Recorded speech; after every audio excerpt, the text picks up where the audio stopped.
की राजनीति की शुरुआत हुई, उसमें एक जिक्र करूंगा मैं राम मंदिर आंदोलन। उसका जन्म यही हुआ, उसका विस्तार यही हुआ, और राजनीति को एक नया रुख देने वाला राम मंदिर आंदोलन। जाहिर सी बात है, राम मंदिर। मेरा एक सवाल आपसे ये रहेगा, इस समय हम देखते हैं कि प्रदेश की जो सियासत है बीते कुछ सालों से, और राम मंदिर का जो आंदोलन रहा उसको लेकर हुई। जब राम मंदिर आंदोलन शुरू हुआ 90 के दशक में यहाँ से, तो उस समय मुलायम सिंह कांशीराम साथ में आए, एक नारा दिया गया कि मिले मुलायम कांशीराम हवा हो गए जय श्री राम। उस समय वो मुद्दा परवान नहीं चढ़ पाया। उस समय मान्यवर कांशीराम और मुलायम सिंह यादव की जो सियासत थी, मायावती की जो सियासत थी, बीजेपी उसको कॉन्ट्राडिक्ट नहीं कर पाई। लेकिन अब जब 2017 के में जब सत्ता में आती है, 2014 में भाजपा सत्ता में आती है, तो राम मंदिर का मुद्दा हावी हो जाता है। इन दोनों के समय की जो टाइमलाइन है, इसको आप कैसे कैसे देखते हैं? और भाई, आपने बहुत महत्वपूर्ण बात कही। ये बात बिल्कुल सही है कि राम मंदिर आंदोलन वो आंदोलन था जिसने पूरी देश की सियासत को बदल दिया था, बिल्कुल हिला दिया था। पूरी देश की राजनीति इस तरीके से बदल गई थी, भगवाकरण हो गया था, भारतीय जनता पार्टी के और संघ के पक्ष में चली गई थी।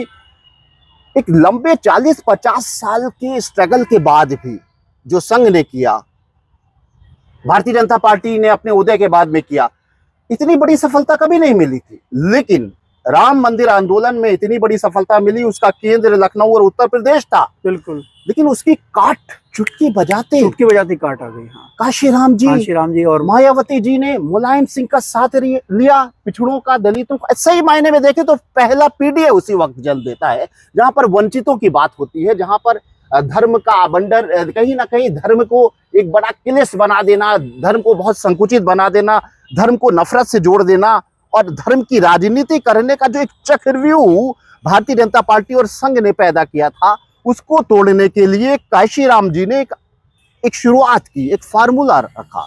उस वक्त मायावती जी राजनीति में उन्होंने कदम रखा था। काशीराम जी से उन्होंने बहुत कुछ सीखा था, सामाजिक न्याय की लड़ाई की रणनीति को जाना था, समझा था, और उसको जमीन पे उतारा था। मुलायम सिंह जी के बात ये समझ में आई, और काशीराम जी के साथ में जो गठबंधन हुआ, तो उसने उस माहौल की तोड़ पैदा कर दी जिस माहौल को देश का कोई भी सूबा नहीं तोड़ पा रहा था। बिल्कुल, ये खासियत है उत्तर प्रदेश की। उस समय वो चुटकी बजाते हल हो गया। बहुत बड़ी बात है। इस दौर में ये मुद्दा इतना बड़ा हो गया कि 10 साल से भाजपा सियासत में है, और उसी मुद्दे पर वो राम मंदिर बनने के बाद भी आज भी सियासत उसी मुद्दे पर हो रही है। देखिए, उसका कारण बहुत सारे हैं।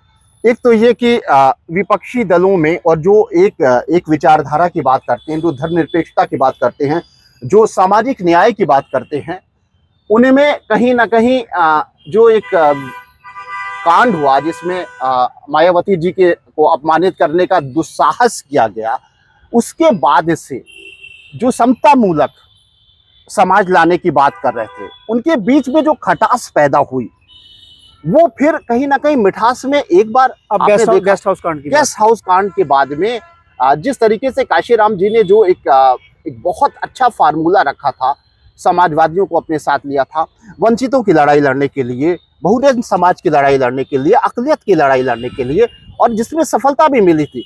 लेकिन उसके बाद कहीं ना कहीं सत्ता का स्वार्थ करिए या राजनीति की कड़वाहट कहिए कि वो एक साथ नहीं हो पाई। और दूसरी बात, भारतीय जनता पार्टी ने एक उसकी काट निकाली। उसकी एक काट ये निकाली कि एक तो भगवाकरण किया, दूसरा पिछड़ों को, दलितों को अपने साथ लाने के लिए एक ऐसा कोलाज तैयार किया कि आज के एनडीए में, जो पिछले 10 साल की अगर बात करें या 12 साल की बात करें, जब से भारतीय जनता पार्टी ने बहुत बड़ी ताकत पैदा की है, उन्होंने उस वोट बैंक को, उस पिछड़ों को, उन दलित वर्ग को अपने साथ लेने की कोशिश की, जो एक ताकत बनकर धार्मिक उन्माद के खिलाफ लड़ाई लड़ने वाला समाज था, जो कहीं ना कहीं अपने हक की बात बुलंद करने वाला समाज था, उनका एक कोलाज भारतीय जनता पार्टी ने बना लिया।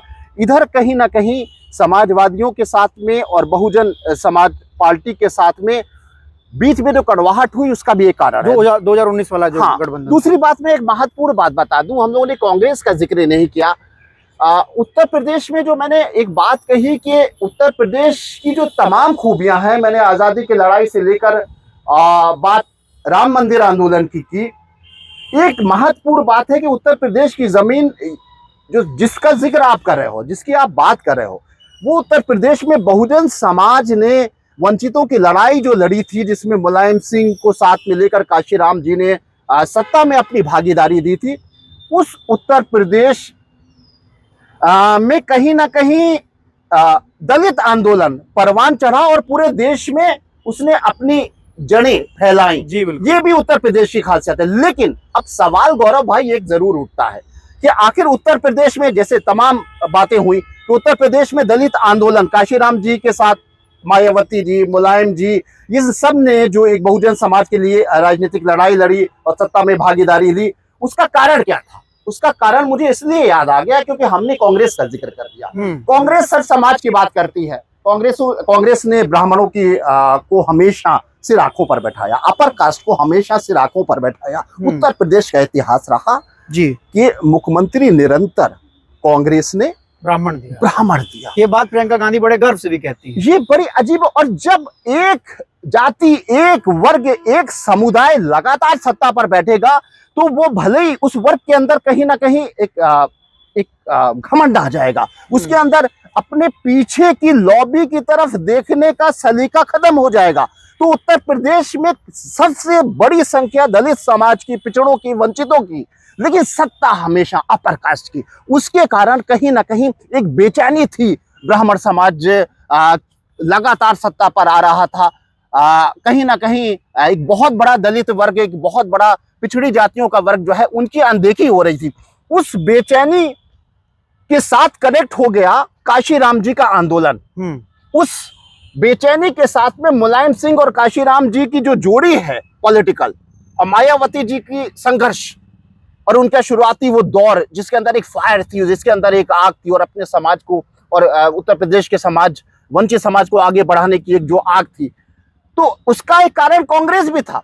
कांग्रेस ने हमेशा दलितों का वोट लिया, पिछड़ों का लिया, अकलियत का लिया, लेकिन सत्ता नहीं दी उनके हाथ में। लेकिन सत्ता नहीं दी। और ये जो मैंने जिक्र शुरू में किया था कि बहुत सारे आंदोलन, चाहे वो राम मंदिर का आंदोलन हो, चाहे वो बहुजन समाज का आंदोलन हो, चाहे वो सामाजिक न्याय की लड़ाई हो, मंडल का मंडल बिल्कुल दिल्ली से पैदा होता है, लेकिन यहाँ परवान यहाँ चढ़ता है, डेवलप यहीं से होता है और यहाँ से डेवलप होके पूरे देश में फैल जाता है। तो मैंने जो बात कही गौरव भाई, सबसे बड़ी बात है कि उत्तर प्रदेश में सबसे अधिक सताया हुआ दलित समाज था। दलित समाज की कोई भी नेतृत्व करने वाला नहीं था, उनकी कोई बात करने वाला नहीं था, और सत्ता में पूरी भागीदारी जो सबसे बड़ी कम संख्या में थी उनको ही मिल रही थी। उसी माहौल में, उसी एक तपती हुई भूमि में काशीराम जी की आंदोलन का बीज पैदा हुआ और बहुत तेजी से बढ़ा। जो आपने बात की कि ये कमाल कैसे हो गया, जहां पूरे देश में भगवाकरण हो गया था, जहां पर भारतीय जनता पार्टी का इतना बड़ा वर्चस्व हो गया था, वहां पर एकदम से गैर भाजपा सरकार कैसे मुलायम सिंह और काशीराम बना लेते हैं? मेरा सवाल ये रहेगा, जो गेस्ट हाउस कांड हुआ जी, क्या वो उत्तर प्रदेश की सियासत में इतनी बड़ी घटना थी कि उसने यहाँ का पूरा राजनीतिक परिवेश बदल दिया?